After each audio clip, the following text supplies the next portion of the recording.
kind of paradise.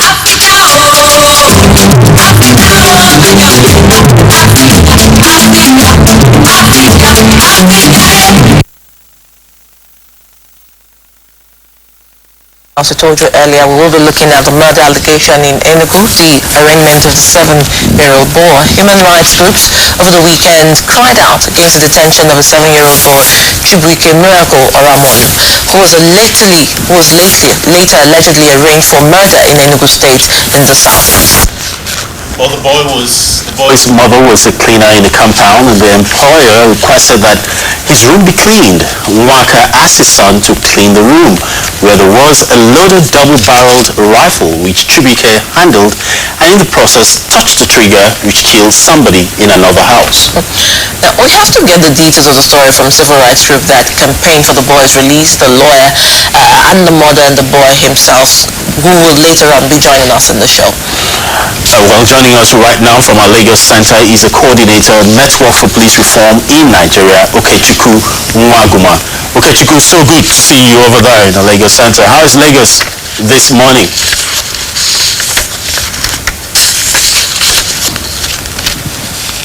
All right. Quickly tell us, how did this case come about? How did you come in contact with this case, and what's the status at the moment?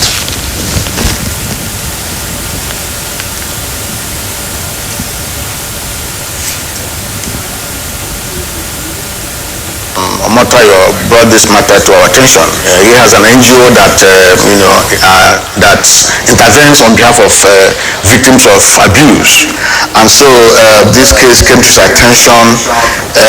This boy in question, the 6-year-old boy, had been in police custody for 6 weeks.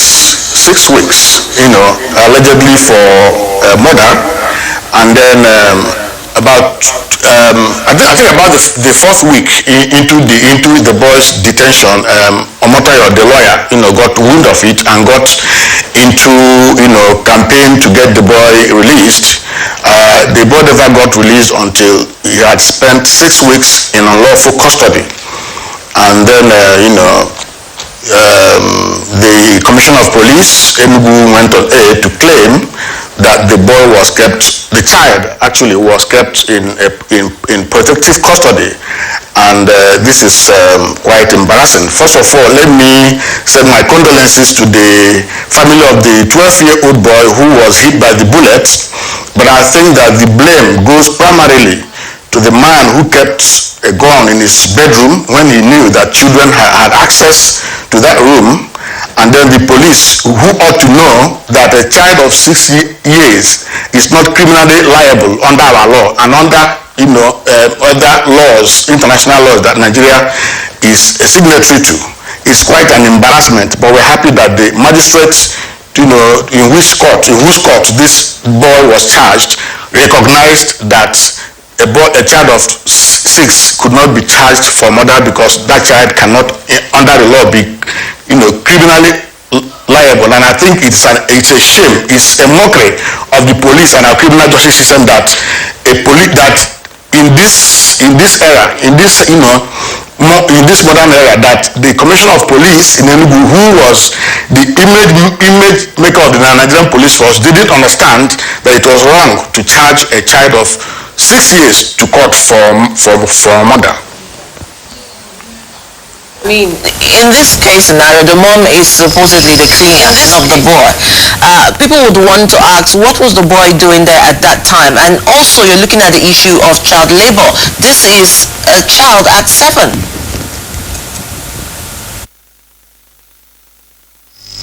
Mother, was a cleaner in the compound where this incident happened, and the woman was said to have gone to church and had then sent her 10-year-old child and the boy in question, the 6-year-old child, they were waiting for her in the compound, and I think it was the son of the man who employed her that sent them to go and clean the room. So it was in the process of cleaning the room that the boy stumbled on the gun, and it's quite interesting to note that for the gun to have discharged, it means it was cocked. And so you wonder what a man who has a gun, whether even if that gun was, he has license for that gun, I think it amounts to misuse for him to have kept it in such a place where a child could have access to it. And of course, a child will always be a child. In the course of toying with the gun, he touched the trigger, and the bullet went off and went to the next house to kill a 12-year-old child. And I think that we never got to hear that the police arrested this man. It was the child that was arrested and kept in detention, unlawful detention, in custody for 6 weeks. When under our law, a child should not be kept in custody, in police custody with adults. And I think that there is need for the Police Service Commission to look into this matter, also look into the type of training that our police officers have. His children stumbled upon. You said he was never arrested at that time. Has he been arrested now? The child was arraigned in court on the 29th of July alongside the man who owned the gun, and they were charged for conspiracy and murder. It was while they were on their way to court that the child's mother called the lawyer, who quickly rushed to the magistrate court and argued against the charge by the police that a child of that age cannot be criminally liable. So the magistrate was wise enough to recognize that and refused to remand the child, but released the child unborn to her mother, and then remanded the man who owned the gun. So much, Okechukwu, and Okechukwu has joined us from Lagos. So we'll take a quick break, and then we will continue with the conversation, because at some point in this conversation we will be talking to the mother and the mother's lawyer as well, and probably perhaps have the feel of the boy and his experiences. We'll be right back after the short break. Stay with us.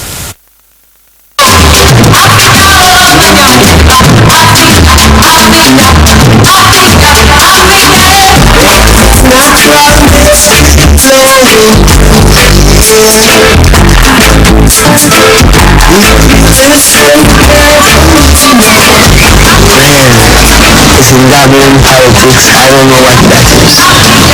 It's this kind of anti-criminal rights. I don't know what that is. See? I don't care who the guy is.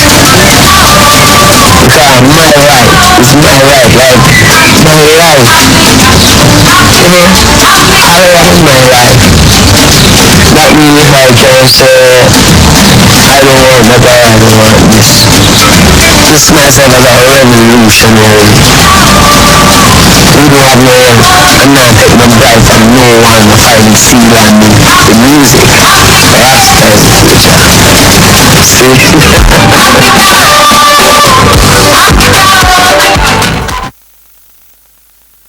Alright, we're still looking at the case of 6-year-old Chibike Miracle Oramalu, the boy who was accused of murder in Enugu State, detained for about 6 weeks and reportedly arraigned in court. Now we have the lawyer joining us now. He's Olu Omotayo. Olu Omotayo is also with the mother of the 6-year-old boy, Nwakaigu Oramalu.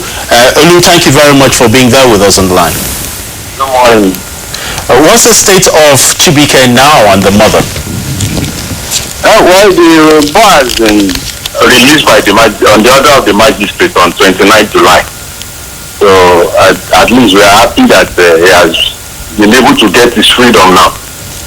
Why did it take so long for his release to take place?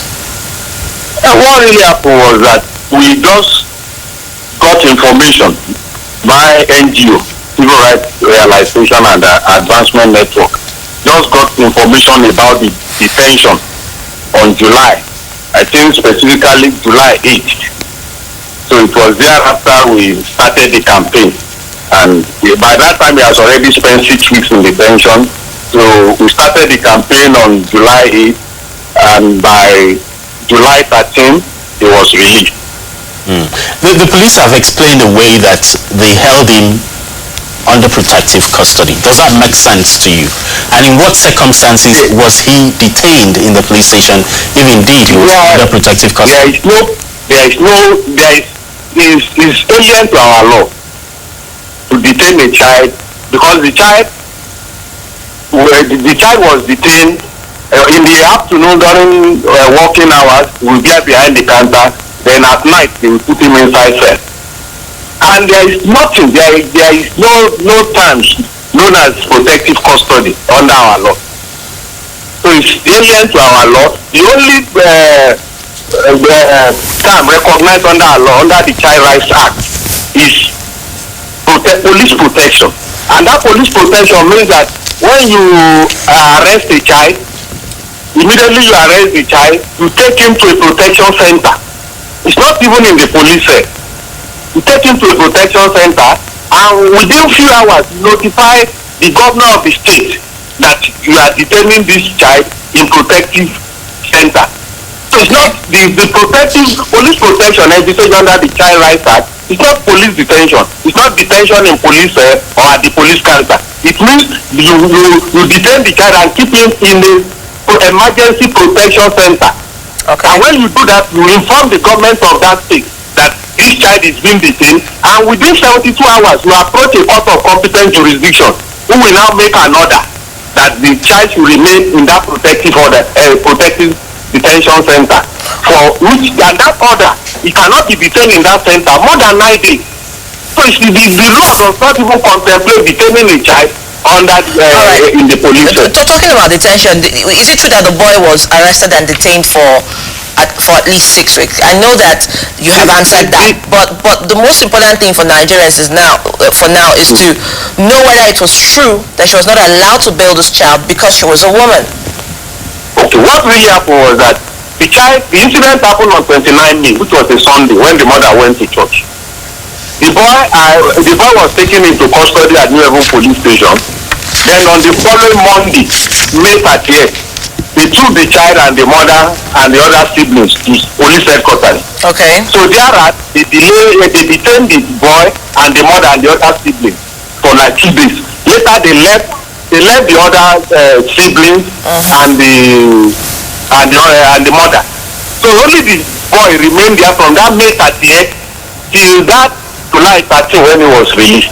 All right, let's try and speak. I'm sure you're with the mother now and the boy. Let's try and have the conversation now with the mom and the boy. Okay. Let her tell us what really happened. Nwakego, good morning. Hello? Hello, Nwakego, good morning. Good morning, my dear. How are you? Now, let's try. How is Chibuike, by the way? It's fine. It's fine. All right, he's there with you?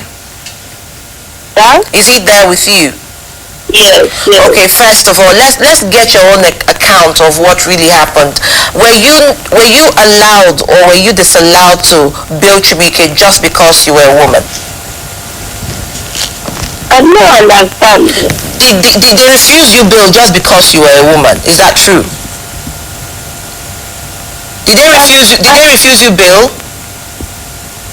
Did they refuse you to bail Chibuike? No. They did not refuse you to bail him? Yes. Okay, so what really happened? That on 29th May, I'm not around. I'm in the church at the Detention. So the daughter of the landlord now calling me that I should come back. Life and death. I said, what is life and death? The children I held when I went out. What is happening? He said the younger brother sent 2 of them to go and bless their father's house. So when they are there, 2 of them, the Chibuike went to dress the bed. Now, keep the gun and carry and show his brother, look at this gun. His brother now tell him to go and drop it.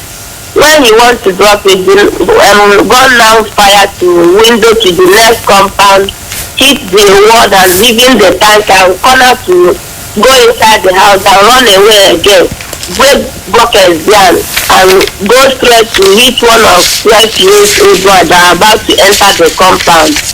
Before I come back, everybody in the house have run out. The police now took me and my children to police station. How long have you been working for this man, the man that owns this gun? How long have you been working for him? About 3 years now. 3 years. And what really do you do? Do you live in that compound as well? Yes, we live. They give us house. We live with them. We are doing something with them. We are cleaning the house. My children are serving them, dressing their room, clean everywhere. So do they pay your children money, or it's you that they pay money for using your children for this work? It's me that training my children. It's only that they give us house. Okay, so now your children is back with you. So your child was taken to court as well. What about the man, your employer? What happened to him? Was he taken to the police station as well? Yes. That's it, because we don't know that we are. The police now call me in the morning that we are going. The CP wants to see all of us for a meeting for the burial of people. I don't know that we are going court. When I reach there, they say that I should enter the Pilos motor that they are going to court. When we are there now, latch my because I don't have even credit. I just latch in my way. Later I want to talk my credit finish. Now call me back and asking me what happened. I'll be telling him that we are in the court now. I don't know what made them carry us to court. Okay, but how was Chibike released from prison or from detention? It's because of the lawyer who come in and telling everybody, see what is happening, they now come and raise it. Okay, Chibike Neba, is Chibike there? Neba. Okay, let me speak to him. Okay. Hello. Good morning, Chibike Kedu. How are you? Hello. Okay, Kediye man, what happened? When I landed here to go and close his father's home. Okay. And my brother went to clean him. And my brother said I should just the road since he went to the toilet and the phone. And I said okay, and I started dressing my own bed. And I started washing the bedroom. And I was dressing my own bed and saw our landlord gone. I brought it and showed my brother. My brother said I should go and keep it. And I went to keep it. The gun now. The gun now, you fired itself. Yeah. Okay, what happened when the gun went off? What happened immediately? Did you know that there was somebody that had been killed? No. You didn't know? Okay, so who was the first to approach you? When I the gun shot, I came out. Our landlord's son asked us to shot the gun. My brother said that is me. That is when I wanted to take it, the gun now shoot. And he now started beating me. And the driver said I should run out before he killed me. And I run out and meet my father. My father put me in the block and sent me back. So when was your landlord when this happened? He was in Lagos. So the police arrested you and took you to a police station? Yes. Where did they keep you in the police station? In the cell. In the morning, they will bring me out. In the night, they will put me back. Who were the people in that cell with you? Girls. Who? Girls. Girls. Yes. Okay. All right, we want to say thank you so much to Olu. Omotayo is a lawyer to this family, and to Mwakaego, Ramalu, and Chibike. Thank you so much. Thank you. We want to be talking to this CP, I think the police commissioner of police in Enugu now. He's also been at the center of the storm as well. Let's hear his position on why this 6-year-old boy was kept in a police cell for 6 weeks. Yeah. We'll take a quick break and then we'll be right back. Stay with us.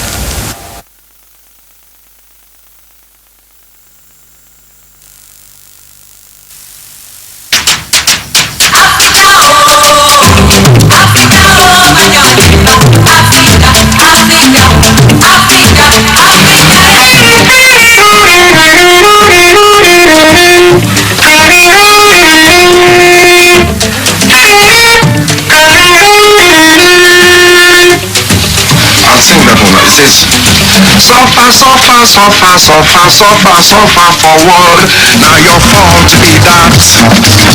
Me I say, now your fault to be that.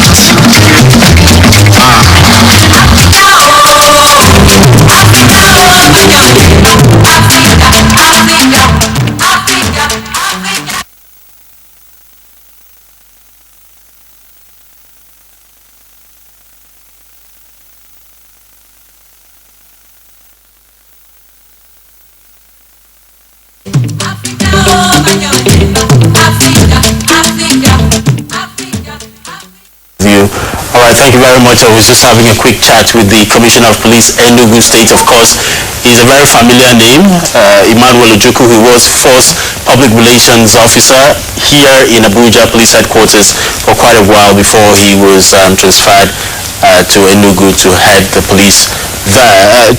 Ojukwu, thank you very much for being here with us. Welcome, sir.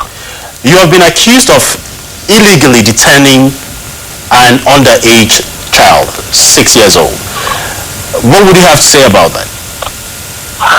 No, the boy was in protective custody.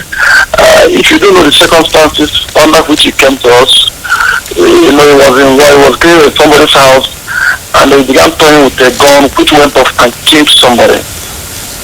Then the community rose up to attack him and his family and also the very house from which that gun was fired. So part of our job was to protect him from such an attack. We did not deter him. Well, you were said to have put him in a cell. Is that where protective custody takes place? No, he was not in the cell. We don't have cell for children here. We just spoke to the young boy now, and he said he was put in the cell at night, and in the daytime he's brought out to the counter in the police station. Okay, well, you said the same thing we're talking about, is protection. People are not brought out in the morning from the cell. Anybody who is a criminal is kept in the cell until he's taken to court. I know you're a very experienced police officer. I've been in a couple of events where you've made presentations, very experienced and very, very enlightened presentations. But would you describe a police cell as the best place to serve as protective custody for an underage? There is no, we don't have facility to keep a child elsewhere. You cannot keep him in somebody's house, you cannot keep him in the office. No, kept him for welfare protection. The bottom line was that we didn't want him to be harmed by anybody, we didn't want his family to be harmed. And that boy has been vulnerable for many, many years. He has some faulty parenting. So what we do was in his best interest. Well, when you say he has been vulnerable for so many years, what does that mean? It's just 6 years. Well, what I mean is that he has some faulty parenting. His parents are separated and the mother has been doing many jobs here and there. So there are issues with him which made him vulnerable and not led to that incident involving him. Okay, we'll definitely follow up on this conversation. It's unfortunate we're really out of time and top of the hour, but we will be getting back to you to follow up as we just spoke to Wakego a few minutes earlier on what really happened. Thank you so much for joining us. Thank you. Thank you. All right, that's been Kaakaki, the African Voice, this Tuesday edition. Thank you so much for being there with us. It's been quite interesting. We've seen all your tweets. Please keep them coming. We can continue with the conversation online. My name is Utubel Moore, and I'll see you tomorrow. And I'm yours truly, Adora. And let you have a wonderful day. See you again tomorrow. Bye.